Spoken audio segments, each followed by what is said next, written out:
Who knows? Who knows? Hey, what's up, people? Word up. It's not late in the day. It is like, it's not even 10 o'clock. I don't know what time it is, but it's not even 10 o'clock. And I'm tired. I don't even know why.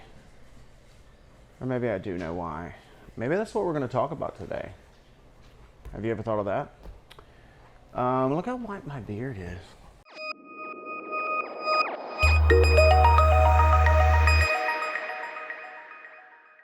Quick update, like real quick update before I get to the topic for today's riveting video. One is I started recording the audiobook for book 2. Started that last week or the week before. Can't remember now exactly, but I don't know, 6 or 7 chapters, 10 chapters, 15, 72 chapters in. I don't know. It's not 72. More exciting. I don't know if it's more exciting. I really enjoy recording the audiobook, although that also can get tedious and I get tired of using my voice. Also, I'm hoarse, not because I've been sick, but because of two nights ago, I had a dream. I don't know what's wrong with me.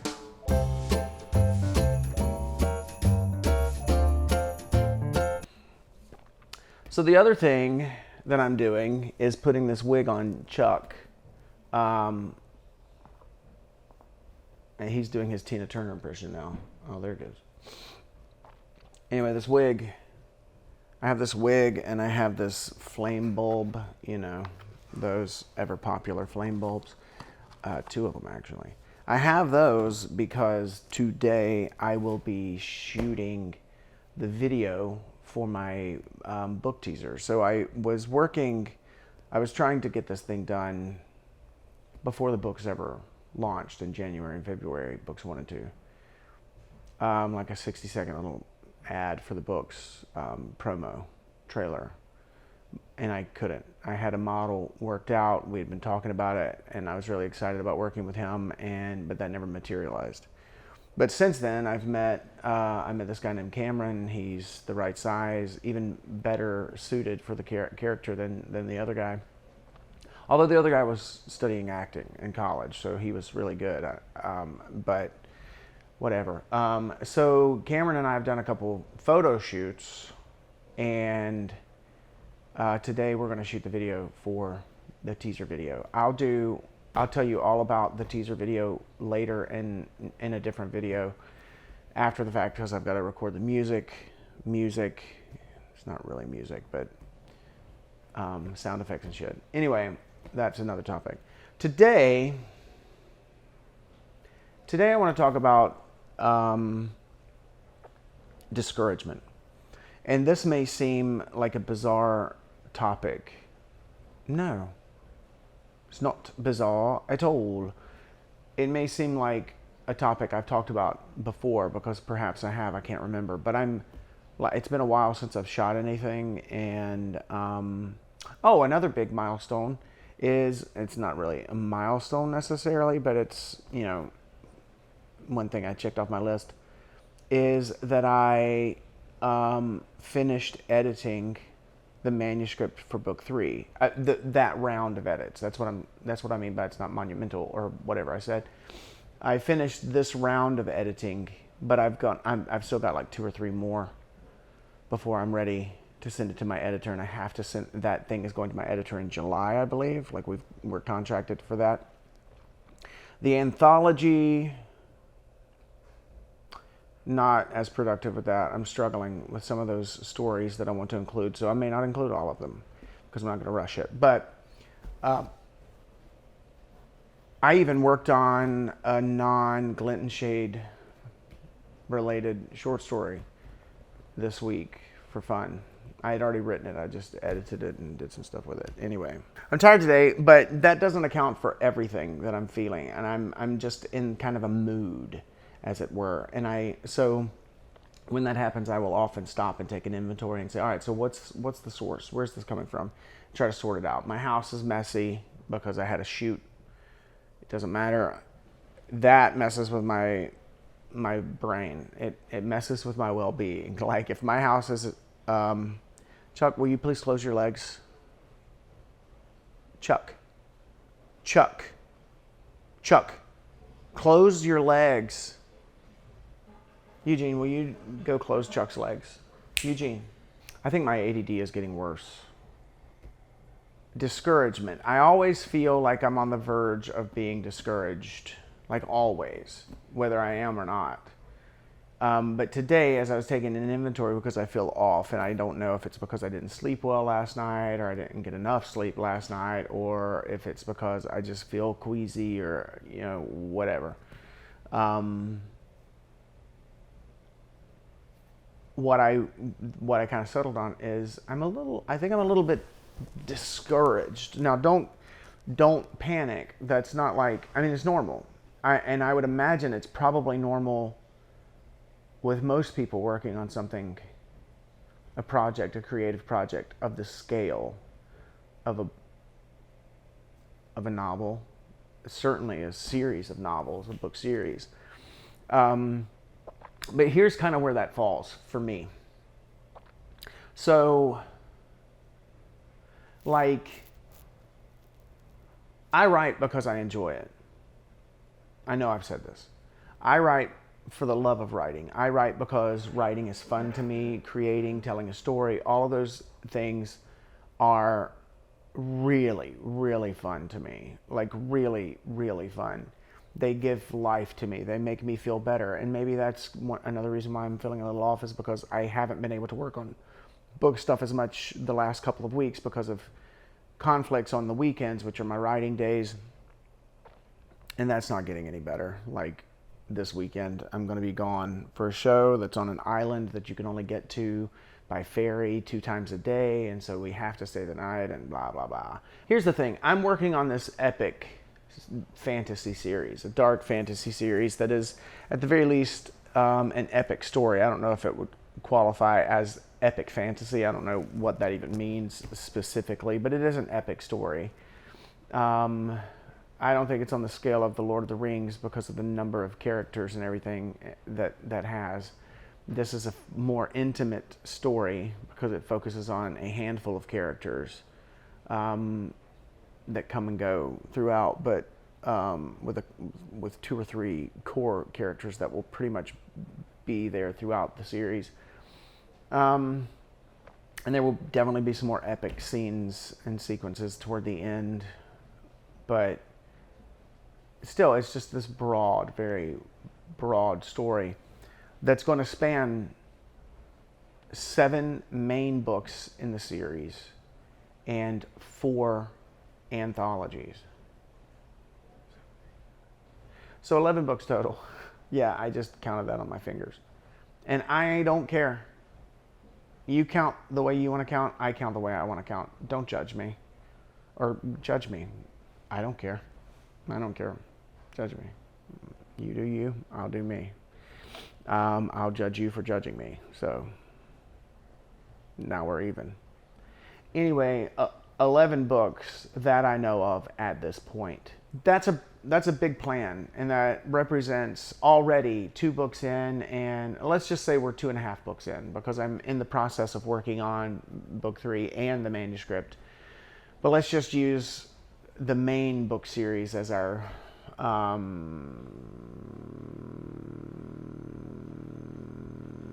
demarcation tool this week, today. So let's say I'm 2.5 books into a 7-book series, and let's forget about all the starts and stops and rewrites and rewrites and rewrites and rewrites and rewrites that happened to the original novel. I began writing book 3 in 2017. So we're in my 7th year. So at least 6 years have passed since I've been actively writing this novel series. I've already invested 6 years into this series. More if you consider the fact that Scarecrow originally was a short story that grew into something bigger. But forget that. Forget that. 2016 began working on the what would be the novel that I would eventually send to my editor. That would then be split into 2 novels, the first 2 books in the series. 6 years. 6 years I've been working on this series, and I have no guarantee that it will ever earn me money. And that is discouraging. It's discouraging because, not because of the time it takes to write, because like I've said, from the first video that I shot probably, I write because I love it. And even if I didn't get paid a dime, I would still do that because of how much I love it. But here's the other side of that coin. I do want to make money writing. I do want to sell books. I do want to become an author with a relatively large fan base who reads my books and pays my power bill and, you know, helps me do the things that I want to do. Like, I would love to eventually be able to write full time. That's my goal. That is my end goal. And I've always said, well, for the past, since 2018, I've believed that was possible. So I began to invest into this. Again, another principle that I've been over multiple times in these videos. I have to treat this like it's earning me money long before it earns me money. Otherwise, it will never earn me money. I have to treat this like it is my business in order for it to become my career, you know. And so, yes, that involves investing the time into writing and the effort into polishing and perfecting it. It also involves spending money. So I reached out to my editor and sent her a quote. Sent her a contract or a proposal for a developmental edit of book 3, which is the biggest edit that I can get, you know. And based on the number word count, which will change between now and then, I am going to try and whittle it down somewhat so that it's about roughly the same size as Shadow book 2, give or take, you know, right around in that neighborhood.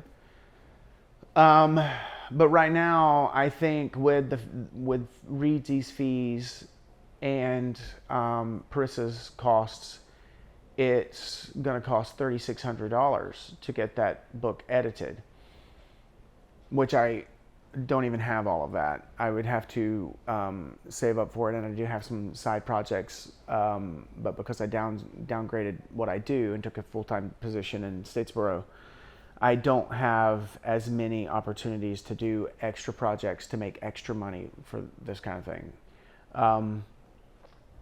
But I can do that, but it's expensive. That's the point. I before last year or this year when I published these 2 books, or even before last year when I was working through final edits and proofing and all that stuff, I guessed that it would probably cost about $6,000 per book to get a developmental edit, a proofing edit, and then, you know, just the expense of getting it published. Because there's lots of things. Copyright, if you're going to copyright your work, which you should, because doesn't matter that it's been on shelves for 10 years. If someone steals it and you want to, you know, hold them accountable for stealing your intellectual property, if you haven't copyright protected it, you can't really do anything about it. They changed the law, which I don't understand. Whatever. And that's another. Anyway, that costs money. Not much. If you find a website that's like, we'll copyright your book and do all this stuff, and it's only going to be $250, fuck that noise. It's like $65 if you go to the U.S. Copyright Office's website and do it yourself. So there's that. There are all of these websites that I have to use to get my books online, and whether it's making them available for purchase, you know, I pay for barcodes because I did pay for one barcode and realized that I didn't need to, but ISBN numbers because I want to be listed as the author, or the publisher, not BookBaby or KDP. I want to do that. Does that matter? I don't fucking know, because there's no clear answer online. That's one of the frustrations. You know, I'm frustrated. That costs money. Consultations with marketing specialists, that costs money. Printing advanced review copies to send to people, whether for gifts or for reviews, that costs money. And it may be, $50 here, $65 there, $200 here, $300 there, whatever, but it ends up being, in the end, thousands of dollars for review services or promotional services. It's expensive. So it's at least $6,000 to self-publish a single book if you are taking it seriously and hiring an editor and getting it proofed. If I was paying someone to do the layout, which I am technically, but Anya doesn't want me to just pay her directly. But if I was going through Reedsy and hiring a layout designer or an illustrator, also I'm paying my illustrator, but again, Logan and I have agreed that he will not make money until the books make money, just like me. So, and our base was a book has to earn $6,000 at least at the beginning, so that it covers the expense of getting the next book published. So that book has to earn $6,000 before I begin to take a cut and before Logan gets a cut. And I've earned maybe, I think like maybe $13 so far this year. $13, which is not much. This is the first month that I started doing sales promos using BookFunnel. So far, I have not had the kind of success with the sales promos that I was having with the newsletter building promos on BookFunnel. That was excellent, but sales promos, I'm not really selling books. Haven't ran any ads on Amazon, haven't ran any ads on Facebook yet because I don't know how to do it. It takes a long time for me to figure out how to do that stuff because my brain doesn't work with data and numbers and that kind of techie shit. I'm not, like, I can find my way around a computer, but I hate that kind of stuff.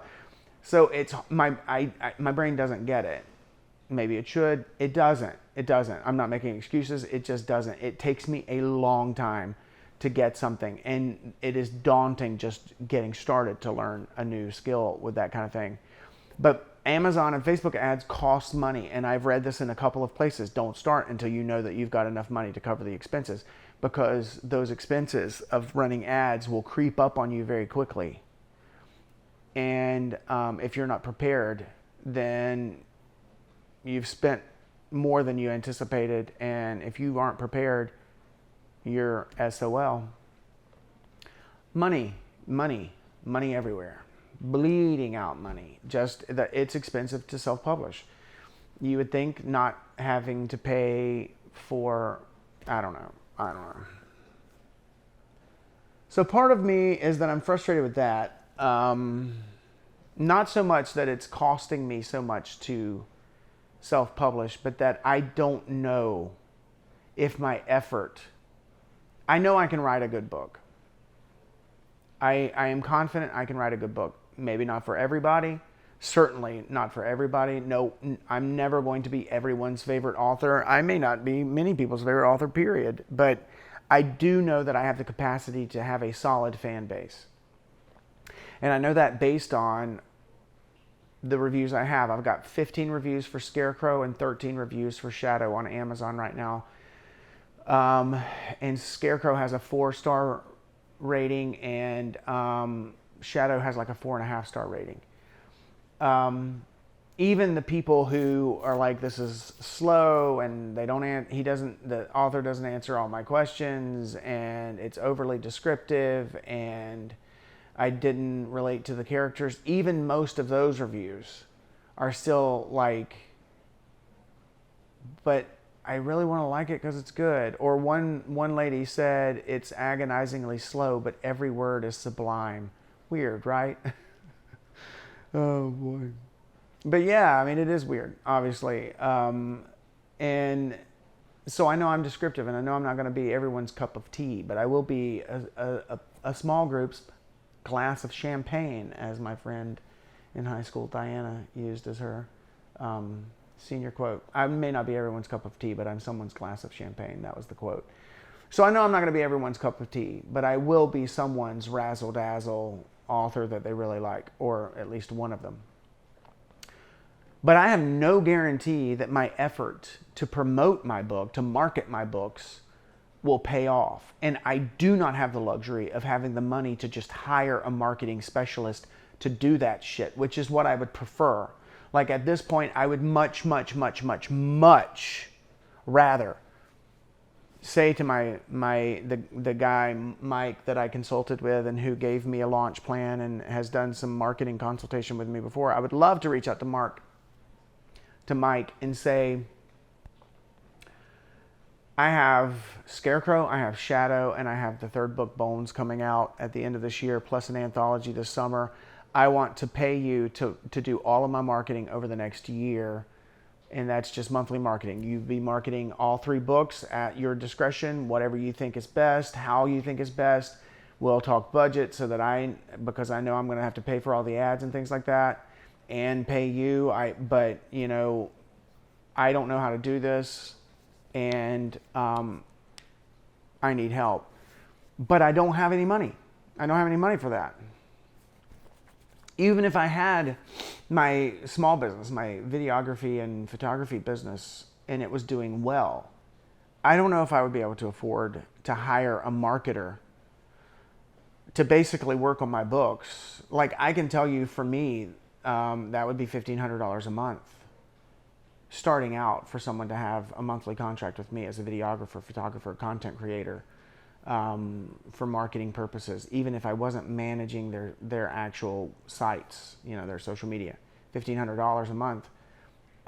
It's not cheap because it is extremely time consuming. And the whole reason you pay someone to do that is because A, you don't know how to do it yourself, or B, or B, you aren't any good at it, and or C, you don't have the time. You know, time, skills, money. Time, skills. What did I say? Time, skills. Well, skills and knowledge are kind of the same. I don't have time. I don't enjoy it. I don't have the skill set. Those are the 3 reasons why I want to hire a marketer. But I have to have money to do it. And I don't have the money. So these 3 things mean nothing because of this one. So it's literally a shot in the dark. It's literally guesswork. Because I've tried to research. I'm not kidding. I read articles, and the articles will say, well, this is what you do. Like, I was reading an article on getting reviews. It was on the Reedsy blog, and they have great resources. I love Reedsy, obviously. And it said, you know, find reviewers on Amazon. Amazon lists their top reviewers. Go to the list of top reviewers on Amazon and search them, filter them based on your genre, whatever, yada, yada, yada, blah, blah, blah, blah, blah, do all this stuff. Didn't tell me where to find this list of reviewers. So I spent like an hour and a half on Amazon looking for that shit, even Googling, where do I find Amazon's top list of top reviewers? I can't find it anywhere. So great resource, except it's perfectly useless. It's like having a treasure map with X marks the spot, but you aren't giving the coordinates where you're supposed to even start. You have no frame of reference to know where to get going.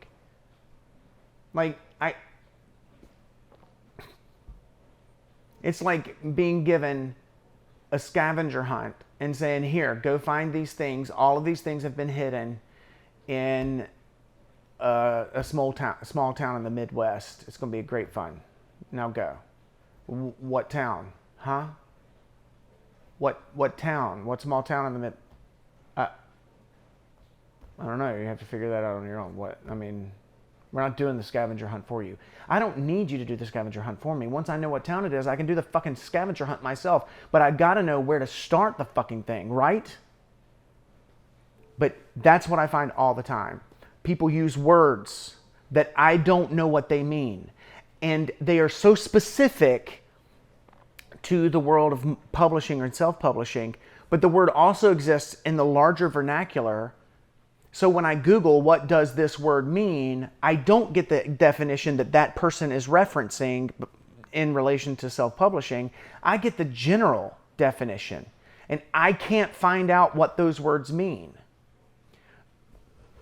And even when I find resources that say, go to this website and start here, click on this tab, by the time I get to that tab isn't there because the website has been updated, because things are changing all the time. I don't fucking know what I'm doing. And so I don't know if this, I would say I've probably spent $10,000, maybe more, $12,000. Well, it had to have been at least $12,000 for those two books. I've probably spent about $15,000 on the first two books. $15,000 with literally no way of knowing if that will ever pan out into a profitable series. No way to know. No way to know. And that is very frustrating. Do I regret if it doesn't? Will I regret it? No, I write. Again, I write for fun, but I don't want to waste my time and I don't want to waste my money. Writing is fantastic. Writing is never a waste of time to me, but if I'm investing time learning how to market, learning how to do these things, and I never actually get anywhere with marketing my books, that's a waste of time. And there's another side to this whole discouragement thing, which is I feel this tremendous gravity because once I publish the book, it's published. I can edit it, I can change it, I can release a second edition, but I can't rewrite the book. I can't change the fundamental, bits. And that's a lot of pressure. It's shocking how much pressure I feel from that sometimes. And I know that this is part of the growing pains, and I'm also exhausted all the time because I'm always busy. I love my new job, but it literally just covers my basic living expenses. Power, electricity, that kind of thing. And it barely does. It may not even totally cover that because inflation, because gas is so expensive. Even my editor let me know that her prices have gone up, and that's not reflected in the $3,600 quote that she gave me for the book. She's giving me this book at her current prices, or her previous prices, because I'm going to do several things with her this year. Everything's getting more expensive, but I'm not making more money. That's a problem. So all of that can be very frustrating. It can feel so exhausting. I'm doing shows that I'm not getting paid much on, and that means I'm up late on weekends, and I'm, especially if I do more than one of those in a weekend, then I'm exhausted for 3 days afterward. Because that's just, my body doesn't deal well with being up until 2 or 3 in the morning, and having to caffeinate or drink energy drinks or whatever to stay up and active and energetic enough to perform a show for a bunch of drunk people until 1 in the morning, and then I don't get home until and in bed until 3 a.m. and I am still up the next morning by 8 or 9 o'clock because my body won't let me sleep longer than that. But I feel hungover all day. It doesn't matter. I don't have to get drunk. I don't have to drink anything, and I still feel hungover the next day. And then if I have another show that night, then it takes me 2 or 3 days to recover. So it's midweek before I feel like normal again. I'm just tired. I'm tired. I am frustrated with the whole trying to market fucking books. It's almost makes writing not worth it. Um, it is. It is still worth it, but seeing those illustrations come in the mail from Logan, getting feedback, reading a random review that I get a review every few weeks. Had a friend Kyle read the first book, and he's over halfway through the second book, and he's a critical reader, and I value his opinion, and he loves, fantasy, sci-fi, dark fantasy, horror, all of those things. So he's a great candidate for a beta reader. Getting feedback from him, all of those things make it worth it, and just the process of writing. But oh my God, I'm tired.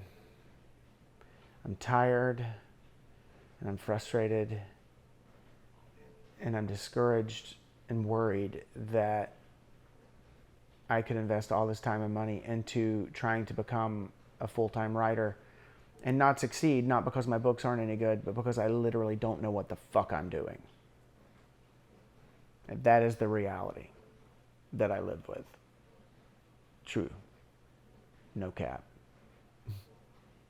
Okay, that's it. All right, but look here. You do you. Take care of yourself. Write for fun, and no rush. Like, I would love to be making money at the end of this year, but I've said I don't expect to really begin for the books to even pay for themselves before 3 years have passed. Not to even begin to really turn a profit, if even a tiny little profit, for the first 5 years or so. And I would love to be able to be writing full time within 10 years. Now, those are arbitrary numbers that I'm guessing, but I didn't expect to start making money very quickly. But this day-to-day process can be very discouraging, which is the point of this video, is to say, hey, it's part of the process. So if you feel the same way, don't stress about it. I'll try to do the same thing. I'm not stressed. My God, I'm just tired. Okay. Peace, home skillets. Big love. Happy writing, happy reading. Yeah, I'm out.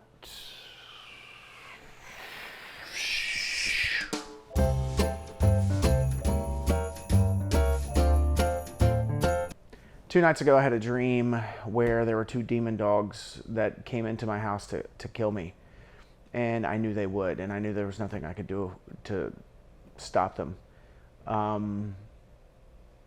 Actually, it wasn't a dream, it was real. I woke up in the middle of the night, and I realized these two demon dogs were in my house to kill me. And I had like a 1% chance of survival. No joke. I mean, I'm not speaking in hyperbole here. I thought I was going to die. Like, I was convinced I was going to die. Hence my voice. So, not willing to go out without a fight, or at least without trying to save myself. The only thing I could manage in the few seconds that I registered the threat and had to come up with a plan was to just scream at the top of my lungs and rush them, run straight at them, and hope that it confused or disoriented them enough that they just waited, and maybe I could run past them and get a head start. I was hoping that they weren't close to my bedroom, and maybe I could sneak through the house and go outside.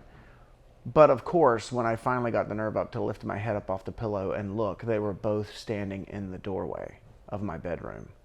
So without giving myself a chance to talk myself out of it or to really think it through, I just leapt from the bed in a full sprint right at them, screaming at the top of my lungs. Literally, the entire thing took 10 seconds, if that, before I realized that I had been dreaming and I was now sleep sprinting and running at my dogs and screaming at the top of my lungs.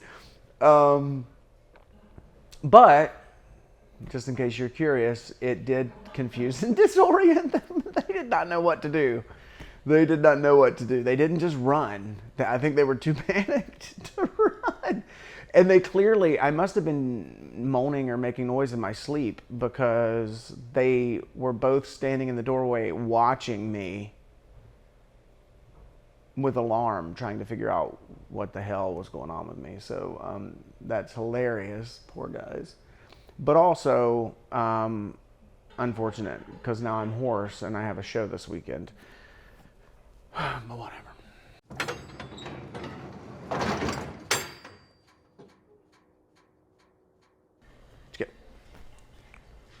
Like, honestly, I wish you could see this idiot. He's just sitting there with his leg like that. Imagine this is a leg. It's literally up, and he's just going. And now hot breath is breathing on me.